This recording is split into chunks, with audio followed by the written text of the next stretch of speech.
Bonjour à tous, j'espère que vous allez bien. Nouvelle émission du département Sciences et Techniques. Nouvelle émission, encore et encore, pour s'abreuver, s'hydrater à la source même du plaisir, la culture. Avec aujourd'hui la venue de Catherine Fèvre-Sarail, qui aurait dû intervenir dans le cadre de la Semaine du cerveau, qui malheureusement ne pourra se tenir dans nos locaux, mais qui sera mis sous forme de webinaire sur notre chaîne YouTube. Bonjour Catherine. Vous allez bien? Alors, je vais vous poser ma question favorite. Quel chemin de vie, quel cursus vous a amené à choisir votre métier? Est-ce par le biais d'un documentaire, d'un livre, d'une rencontre peut-être? Bon, alors, bien sûr, il s'agit de rencontres, de hasard et de rencontres. Alors, j'ai fait mes études à la fin des années 70 et c'était le plein boom de la génétique et de la biologie moléculaire. En fait, le code génétique avait été craqué dans les années 60. Donc, c'était vraiment une période très propice pour l'étude donc moléculaire et génétique. Et moi, je me suis davantage intéressée à la physiologie et à la neurophysiologie. Alors, c'est à cause de professeurs qui étaient extrêmement charismatiques, en fait, à la fac de Montpellier, où j'ai fait mes études. Donc, il y avait notamment en biologie végétale Francis Allais, qui est très connu, qui donc faisait apprécier tout ce qui est la biologie végétale, les arbres. Donc, c'est lui qui a ensuite continué avec l'étude de la canopée. Donc, on l'avait comme professeur, c'était très bien. Et puis, on avait des professeurs aussi de neurobiologie qui étaient extraordinaires. Donc, c'est pour ça que je me suis orientée comme ça, donc un petit peu par hasard. Et puis, j'ai continué ensuite à Marseille, à l'Institut de biologie du développement. Et là, je me suis intéressée au guidage axonal. Alors, le guidage axonal, c'est les mécanismes, en fait, qui ont pour but de comprendre comment les neurones se connectent les uns aux autres. Comment un neurone va trouver sa cible et faire synapse, parfois très loin. Et donc, à ce moment-là, je me suis intéressée à des molécules qu'on appelle des molécules de reconnaissance ou des molécules d'adhérence et qui permettent ces contacts d'un neurone à l'autre. D'accord. C'est un cursus assez long, non? Moi, j'ai fait des études classiques à la faculté des sciences, donc à l'université, et puis une thèse, et puis ensuite, à l'époque, on était recrutés assez jeunes au CNRS, on pouvait être recruté assez jeune. Moi, j'ai été recrutée à 27 ans. Maintenant, nos jeunes étudiants et post-doc donc, vont à l'étranger, ils sont recrutés en moyenne à 35 ans. Ouais, donc on est vraiment dans un système assez long. Voilà, très compétitif. Les systèmes ont changé. Oui. Je comprends. Dans le cadre de la Semaine du cerveau, vous aurez dû intervenir sur la myéline. Est-ce que vous pouvez nous expliquer ce qu'est cette substance? Ah oui, alors la myéline, c'est mon second sujet de prédilection. Ouais. Donc le premier, c'était le développement des connexions dans le cerveau, le guidage axonal. Et en fait, il s'est trouvé que les molécules qu'on étudiait à l'époque, donc c'était dans les années 2000, se sont trouvées être importantes aussi pour la myéline, pour la myélinisation. Alors qu'est-ce que c'est que la myéline? La myéline, c'est ce qui forme la substance blanche. Et en fait, ce sont des cellules qui vont, un petit peu à la manière de lianes, s'entourer autour des prolongements des neurones, donc qu'on appelle des axones, et vont former une gaine. Et cette gaine, un peu à la manière d'un fil électrique, d'un isolant d'un fil électrique, va donner des propriétés très intéressantes au niveau des neurones chez les vertébrés. C'est un peu une gaine protectrice, en fait. Alors, c'est une gaine protectrice, une gaine isolante, et ça permet d'accélérer d'une manière considérable la transmission de l'influx nerveux, la conduction nerveuse. Sans myéline, la vitesse de l'influx nerveux, c'est 1 mètre par seconde. Avec myéline, on passe à 100 mètres par seconde. Donc, on comprend bien que chez les grands vertébrés, ça a été une évolution extrêmement importante pour permettre donc des mouvements rapides et coordonnés chez les vertébrés. D'accord. J'ai vu aussi que la démyélisation entraîne certaines maladies auto-immunes, comme la sclérose en plaques. Et oui, Est-ce que du coup il y a des vecteurs d'espoir peut-être pour...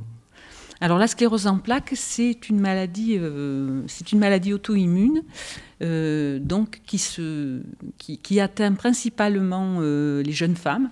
Donc 3 malades sur 4 sont des femmes. Il y a environ 100 000 patients atteints de sclérose en plaques en France. Donc c'est une maladie qui est assez fréquente. Et c'est une maladie complexe, puisqu'il y a une composante auto-immune, une composante génétique, une composante de l'environnement, qui font que cette gaine de myéline va être atteinte. Et évidemment, ça va perturber la vitesse de propagation du signal nerveux. Et donc, ça va donner des altérations, notamment de la conduction, de la marche, également de la vision. Donc voilà,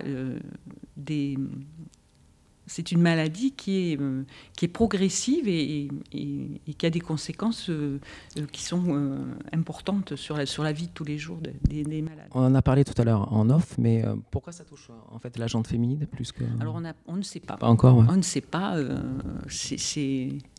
C'est vraiment assez mystérieux. On ne sait pas si c'est hormonal, par exemple, ou une susceptibilité génétique. Les gènes de susceptibilité ont été analysés par des analyses sur un très grand nombre de patients.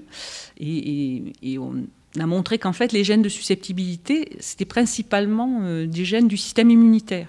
Donc c'est une fragilité du côté du système immunitaire. Alors ensuite, pourquoi les femmes, on ne sait pas. On ne sait pas. D'accord. Quel espoir thérapeutique y a-t-il pour ces maladies auto-immunes en termes de médicaments Alors pour la sclérose en plaques, le côté très positif, c'est qu'il y a eu vraiment des avancées majeures ces 20 dernières années. Donc nous avons eu tout d'abord les traitements par l'interféron bêta, donc qui bloque les aspects immunitaires. C'est un immunomodulateur.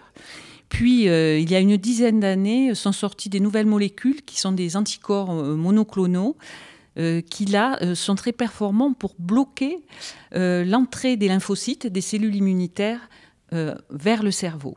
Donc là, à nouveau, ce deuxième type de médicament s'est montré très efficace pour ralentir les poussées, les crises dont sont atteints les patients. Parce que cette maladie, la sclérose en plaques, dans la plupart des cas, agit par poussée. Donc il y a des périodes où il y a une forte inflammation, démyélinisation, et puis à nouveau une période où le cerveau, la myéline se reforme et donc les symptômes s'arrêtent. Et puis à nouveau, nouvelle crise. Et donc ces nouveaux médicaments sont capables de bloquer les poussées de la sclérose en plaques. Et actuellement, ce qui est en cours, c'est le développement de nouvelles molécules, donc des nouveaux essais thérapeutiques qui sont en cours. Alors là, qui ont pour une visée non plus de bloquer les problèmes immunologiques, mais de réparer et donc de favoriser la remyélinisation. Alors là, on essaye de stimuler ces cellules myélinisantes pour qu'il puisse y avoir à nouveau reformation de la gaine de myéline. Donc ça, c'est une troisième étape avec beaucoup d'espoir finalement pour améliorer donc, les symptômes chez ces patients. Donc est-ce qu'un jour, on pourra donc guérir la sclérose en plaques? Alors guérir, c'est difficile parce que c'est une maladie qui a des causes qui sont complexes, donc causes génétiques, causes de l'environnement, causes immunitaires. Donc guérir, c'est pour le moment, il n'y a pas de médicaments qui permettent de guérir. Par contre, on a des médicaments qui bloquent vraiment la progression de la maladie et qui permettent une meilleure récupération. Donc il y a vraiment beaucoup d'espoir pour les malades, surtout les malades qui ont été traités en fait jeunes. Donc pour les nouveaux patients, actuellement, effectivement, sont pris en charge beaucoup plus jeunes et donc développent beaucoup moins la maladie. Voilà. D'accord. Il me semble que sur l'intitulé de votre conférence, il y avait marqué « substance blanche ». Vous pouvez nous en dire plus? Vous avez réussi du coup à... Alors, substance blanche pour améliorer les performances de la matière grise. Donc, on dit toujours, la matière grise, c'est ce qui permet de réfléchir. C'est l'endroit où il y a les connexions synaptiques. Et la substance blanche, c'est ce qu'on voit en coupe, en fait, quand on fait des coupes de cerveau, de rats, par exemple. Ce qui est opaque à la lumière et qui devient blanc, c'est à cause de cette gaine de myéline qui est très riche en lipides. C'est pour ça qu'on l'appelle substance blanche. Okay. Et donc, on s'est aperçu ces dernières années que cette substance blanche était capable de plasticité, était capable donc de myélinisation chez l'adulte et était capable d'augmenter les performances motrices, les performances d'apprentissage. Par exemple, si vous jouez du piano, par exemple, alors, chez les jeunes pianistes qui font plusieurs heures de piano par jour, on s'est aperçu que les voies de contrôle moteur, de la motricité donc des doigts, on s'est aperçu que la myélinisation était fortement augmentée chez les gens qui pratiquaient le piano par rapport aux individus qui ne pratiquent pas. Donc l'art favorise une certaine myélinisation, on peut dire? Alors l'art ou les activités motrices, voilà, par exemple, ça a été bien étudié dans des exercices un peu complexes comme le jonglage, comme le piano, où à ce moment-là, on a besoin d'intégrer des informations visuelles, des informations sensorielles et des informations motrices. Et là, l'apprentissage donc augmente la myélinisation et la myélinisation augmente les performances motrices fines. Voilà. D'accord, écoutez, merci beaucoup Catherine. Merci aussi à notre partenaire Cerveau.com, qui mettra en ligne les webinaires sur notre chaîne YouTube.